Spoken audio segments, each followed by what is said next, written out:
بسم الله الرحمن الرحيم. اللهم صل وسلم وبارك على سيدنا محمد وعلى آله وصحبه وسلم. ازيكم يا حبايبي؟ وحشتوني من اخر فيديو فيه اتكلمت معاكم فيه. كل سنة وانتم طيبين.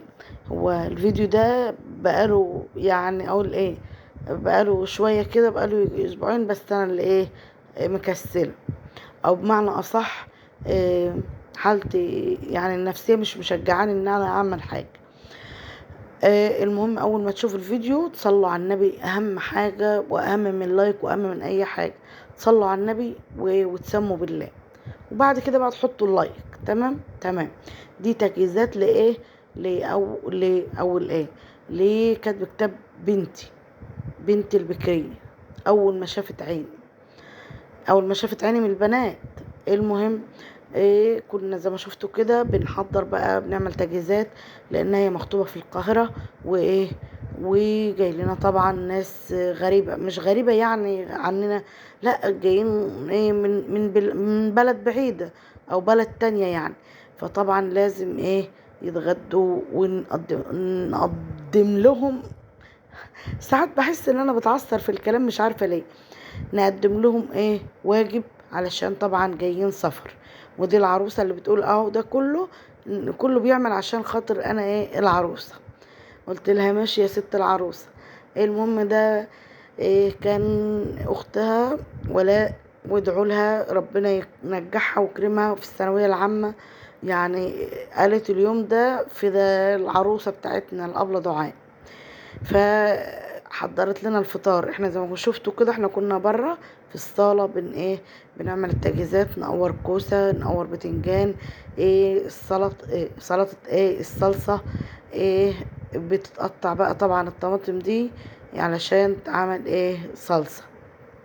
زي ما شفتوا كده، الاول بيغسلوها وبينضفوها ويقطعوها، وبعد كده هتتفرم في الخلاط ويتعمل بصل وصلصة، يعني بصل للصلصة. المهم وكانوا الصحن ده كانوا عاملينه كفتة. فحريم عمامها برضو ربنا يصلح حالهم ويتم عليهم بخير يا رب. قعدوا كده صبعوه وهم قاعدين. في الوقت ده بقى احنا كنا زي ما شفتوا كده الفطار، كنا فطرنا وخلصنا يعني. عملنا التقوير والحاجات دي، وبعد كده فطرنا. قمنا بقى من على الفطار. طبعا الكفتة كانت خلصت، وام يوسف قالت وانا بجهز الغدا هعملها واحمرها يعني. فحمرتها وجهزت برضو رز، لان كانوا عاملين سمك مشوي، وجهزت الرز عملته ببصرة زي ما شايفين كده، او رز صيادية، او رز مكرمل، ايا كان اللي بتقولوا مسمياته يعني.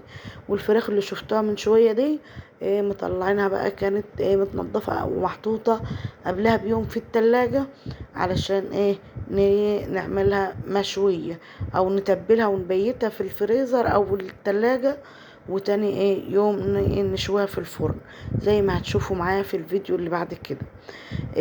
كانوا بقى هنا جهزوا ام يوسف زي ما قلت لكم، عملت الرز وكده، وكانوا عملوا سلطه والبنات وبجهزوا الاكل وبحطوا عشان نتغدى. وكان ده شكل سفرة الغدا، وكانت ما شاء الله عليها يعني تشهي، بألف هنا لكل اللي كان منها.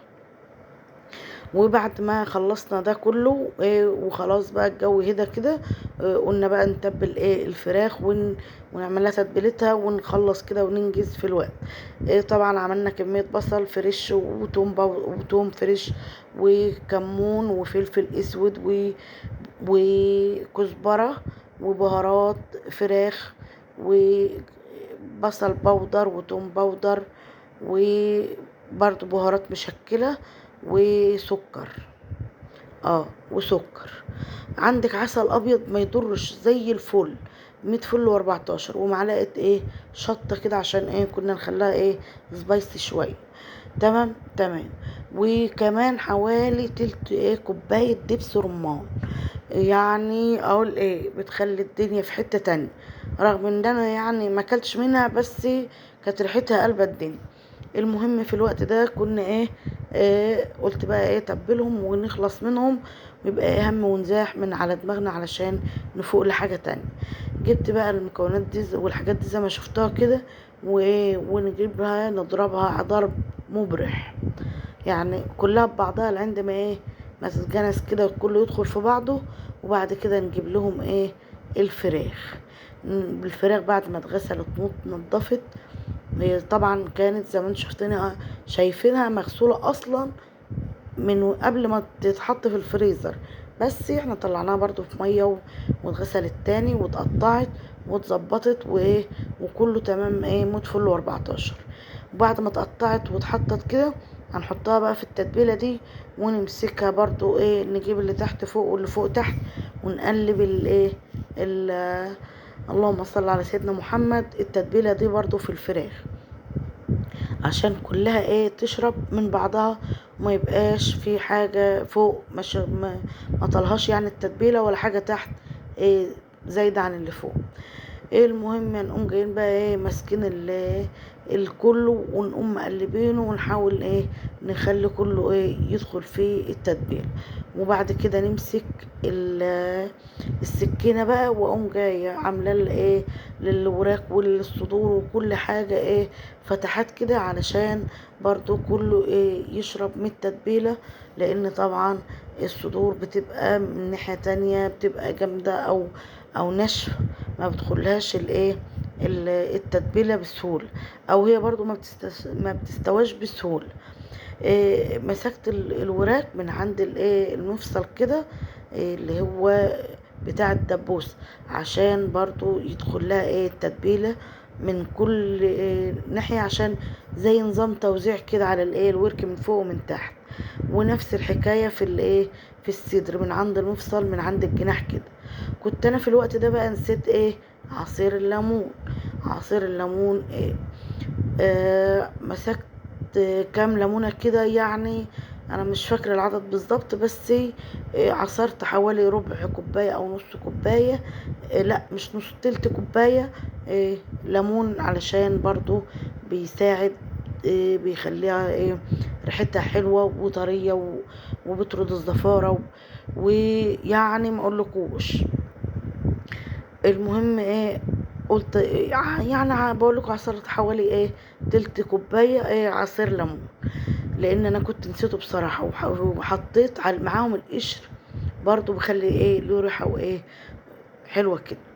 لعند ما نيجي نبقى نشتغلها من التتبيله دي، طبعا هنشتغل القشر. المهم عصرت الليمون بقى يتزفلت من ايدي، لان انا كنت نسيته من الخلطه بقى اللي انا بعملها دي، قلت معصوره بقى. فجيت هنا طبعا عصرت من على الوش، بقيت اجيب اللي تحت واللي فوق انزله تحت، وكله هكذا بالطريقه دي، علشان كله يتشرب من بعض.